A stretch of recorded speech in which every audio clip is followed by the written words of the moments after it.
ఈ వీడియోలో డిఎడ్ మొదటి సంవత్సరం సమాజ విద్యా ప్రణాళికలో మానవ స్వభావం మౌలిక భావనల గురించి తెలుసుకుందాం. సంక్లిష్టమైన మానవ స్వభావాన్ని కనుక్కోవడానికి ఎంతో మంది శాస్త్రవేత్తలు ఎన్నో విధాలుగా ప్రయత్నాలు చేస్తున్నారు. బయటకు కనిపించే స్వభావమే కాకుండా మానవునిలో నిగూఢమైన అంతరంగానికి సంబంధించిన స్వభావాన్ని కనుక్కోవడం కూడా చాలా అవసరం.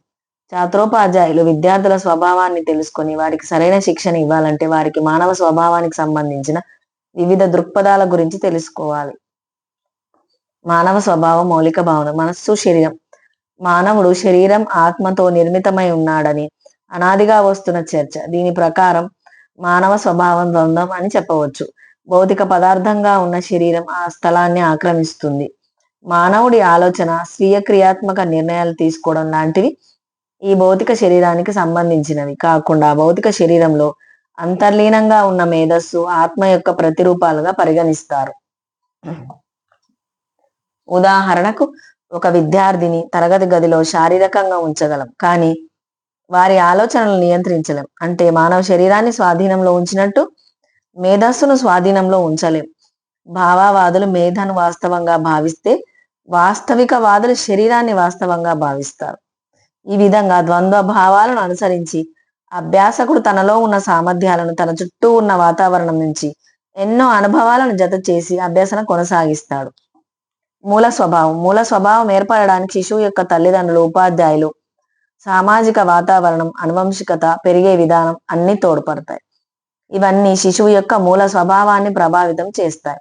శిశువు యొక్క మూల స్వభావం, సామాజిక వాతావరణం, తల్లిదండ్రులు, ఉపాధ్యాయులు, పెరిగే విధానం, అనువంశికత. మానవ స్వభావం సామాజిక ఆధారం. స్వభావాన్ని అనుసరించి మానవుడు సంఘజీవి. సంఘంలో వ్యక్తులతో సాంఘిక సంబంధాలు కలిగి ఉంటాడు. తన స్వభావాన్ని సంఘంలో సర్దుబాటు చేసుకోవడానికి తగినట్టుగా మలుచుకుంటాడు. సమాకలనం. సహజాతాలు, అలవాట్లు, మేధో సమర్థతలు మొదలైనవి మానవ స్వభావం ఏర్పడడానికి కారణాలుగా చెప్పవచ్చు. స్వభావం అనేది వీటన్నింటి సమాకలనం.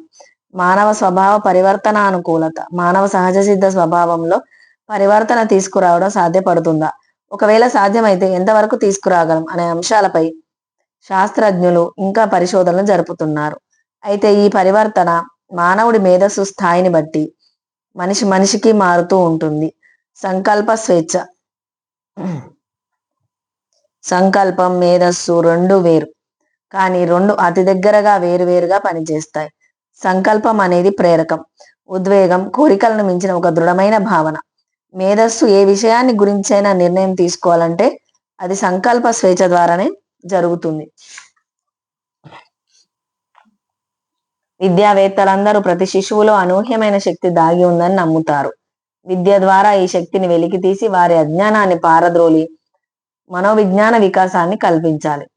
తద్వారా ఆత్మ సాక్షాత్కారం, ఆత్మ జ్ఞానం కలిగి వారి జీవితానికి, ఆత్మకు గల సంబంధాన్ని గ్రహించడానికి తోడ్పడుతుంది. స్వాభావిక అంతర్గత స్వభావాన్ని తెలుసుకొని సంపూర్ణ మానవుడిగా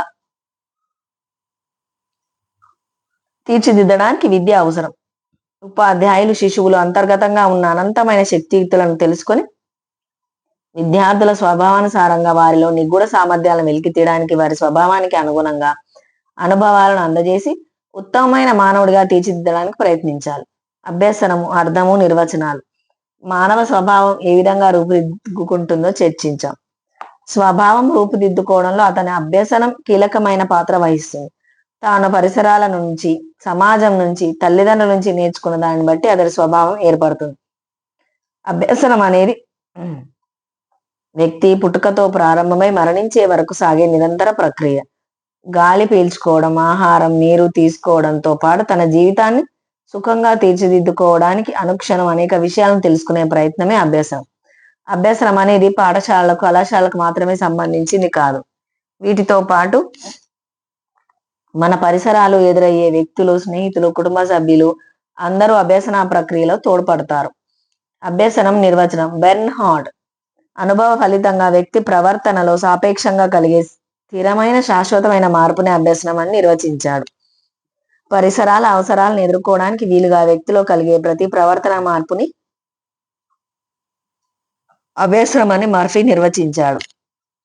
మానవుడు తన జీవితాన్ని సౌఖ్యంగా మలుచుకోవడానికి పరిసరాల నుంచి విజ్ఞానాన్ని, విషయాన్ని నైపుణ్యాలను పొందే ప్రక్రియని అభ్యసనం అని చెప్పవచ్చు. అభ్యసన ముఖ్య లక్షణాలు. ఇది జీవితంలో అత్యంత ప్రాధాన్యం గల ప్రక్రియ. అభ్యసనం సార్వత్రికమై ప్రతి జీవిలో జరుగుతుంది. అభ్యసనం జీవిత పర్యంతం జరిగే ప్రక్రియ. అభ్యసనం ఒక ప్రక్రియ, ఫలితం కాదు. దీని ఫలితం ప్రవర్తనలో ప్రస్ఫుటం అవుతుంది. ప్రవర్తనలోని అన్ని విషయాలను అభ్యసనం ప్రభావితం చేస్తుంది. అనుభవం వల్ల, సాధన వల్ల సిద్ధించేదే అభ్యసనం. అంతర్జాతీయ విద్యా కమిషన్ 1996 ప్రకారం అధ్యయనం అనేది నిరంతర ప్రక్రియ అని, అది జీవితాంతం కొనసాగాలని చెప్పింది.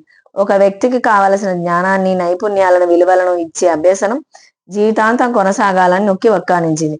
అభ్యసనం అనేది ఒక జ్ఞానానికి సంబంధించిందే కాదు, ఇది మానవుడి జీవితంలోని అన్ని అంశాలకు చెందిన. ఉదాహరణకు జ్ఞానాన్ని పెంపొందించుకోవడం, సమాజంలో తన పాత్ర సక్రమంగా నిర్వర్తించడం, వ్యక్తిగత అభివృద్ధి, ఆరోగ్యంగా ఉండడం.